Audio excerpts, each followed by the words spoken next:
السلام عليكم وصباح الخير عليكم. كي صبحتوا لاباس عليكم؟ نتمنى تكونوا على خير وبخير في احسن الاحوال. اليوم جبنا وصفه خطيره ممتازه، عباره عن شوربه. نتمنى تجربوها، راها ضد هاد السعال وهاد الكحه، راه خطيره مجربه. كنتمنى صدقوني غير جربوها، وراه ممتازه في هاد البرد وكلشي كيسعل، وهاد الامراض ديال هاد البرد الكحبه خاطر كتشربي السيرو ما كيدير لك والو. هذه راه ممتازه في 3 ايام، زعما على حسابي ممتازه هاد الوصفه. ما عندناش فيها المقادير بزاف، هادو ديروها ليكم لوليداتكم. هذه ما تخطيكمش، راه مزيانه. حتى البصله كتحمي الجسد من السموم، راها ممتازه. صدقوني يا المتتبعين ديالي، والله العظيم لا ممتازه ومجربه 100%. 3 ايام ما كتبقى فيك لا سعال، ما كتبقى لا كحه لا والو. والله العظيم ممتازه.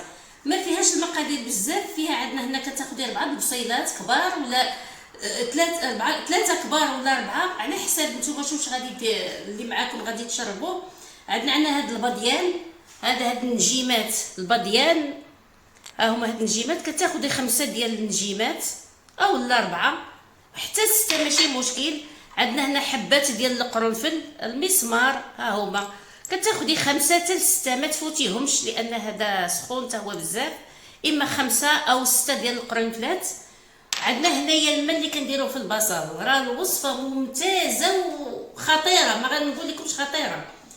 غادي نطيبوا هاد الشوربه هادي باش تعطيها حتى لوليداتكم، تبزوها عليهم. هي راه لذيذه، وهاد النكهه ديال الباديان وديال القرفه راه كتجي هائله. الا حاجه وحده حيت شويه مسوسه، حنا ما كنديروا فيها لا توابل لا حتى شي حاجه. دابا حنا غنصاوبوها قدامكم. غناخذوا الكوكوط ديالنا. نتمنى تجربيها سيدتي لوليداتك وليك وراجلك، راها هائله.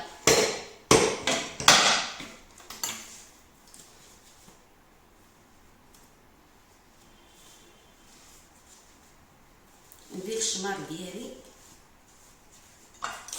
غتاخدي البصله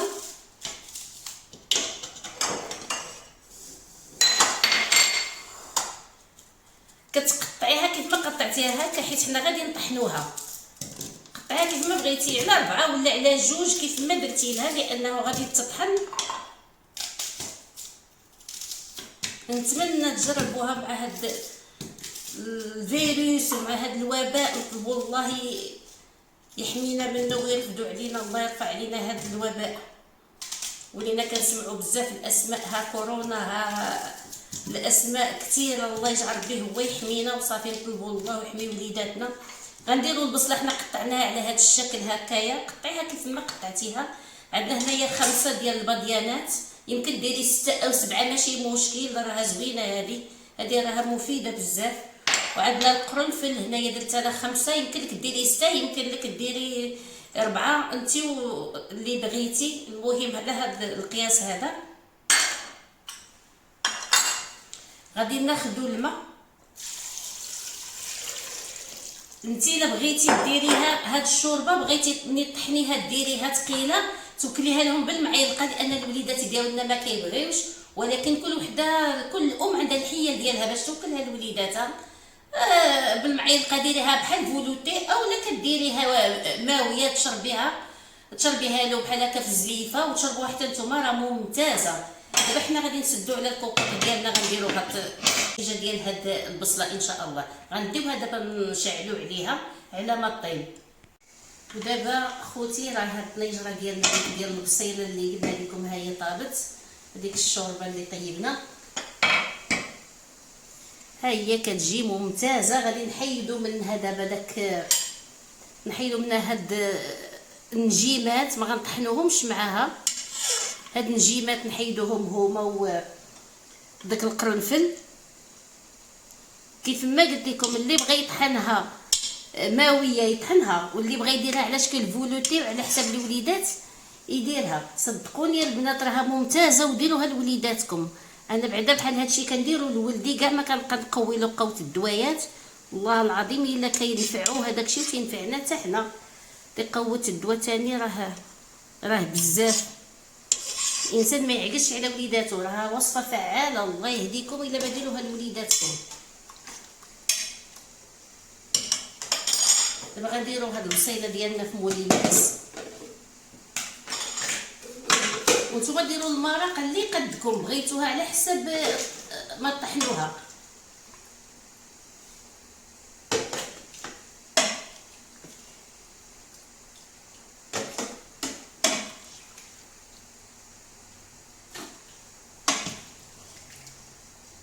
درت هاد المره 3 ايام او 4 ايام، وتفكروني ورحموني عليها، رحموا لي غير الوالده ديالي، نبغيو على رحمه الوالدين. دابا انا غادي نطحنها، بقاو معايا متشوفين، غنمشي نطحنها دابا مع البريز بعيد مني، غادي نطحنها وغادي نوريوكم النتيجه النهائيه ديال هاد الشوربه. دابا ها هي الصويبه ديالنا هاد ديال البصل، حنايا طحناها، حنايا هذه درناها ماويه، اللي بغى يديرها ماويه هكا يشربها، يديرها في الزلافه ويشرب حتى 2 زليفات.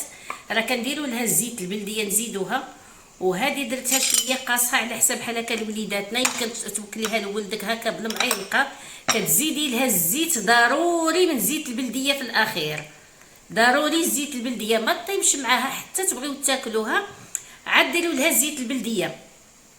ها هي بحال هكا توكليها لولدك، تغلبي له عليها بحال هكا بالمعلقه، راها ممتازه، تعطيه واحد الزلافه في الصباح في الفطور قبل الفطور، وتسناي واحد نص ساعه عاد فطريه. كذلك ملي يبغي ينعس، ملي يتعشى وتبغي تنعسيه ثاني يعطيه زليفه ونعسيه. وانتم كذلك الكبار، بالنسبه لينا حنا الكبار، شربي زليفه هي الاولى قبل الفطور، وتسناي واحد نص ساعه ولا ساعه، عاوتاني ملي كتبغي تنعسي شربي ثاني واحد الزليفه وتغطي ونعسي. وصدقيني اختي، راه هاد البصيله، هاد المرقه بهاد البصيله راه ممتازه للبرد، كنتمنى تجربوها وما تعكزوش عليها، واحد 3 ايام وردي عليا الخبر.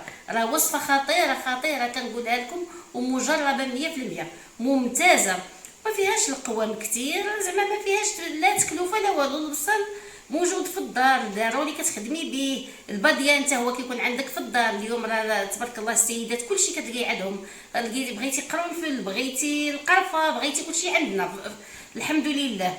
والباديان والقرنفل كيف ما قلت لكم، والزيت البلديه ضروري منها حتى النهايه، ملي تصبيه في الزليفه خوي فوق منها زويته بلديه، وديك الساعه شربوها عندك الصباح وشربيها في الليل، وتفكري راه ما كتبقاش ديك الكحه نهائيا.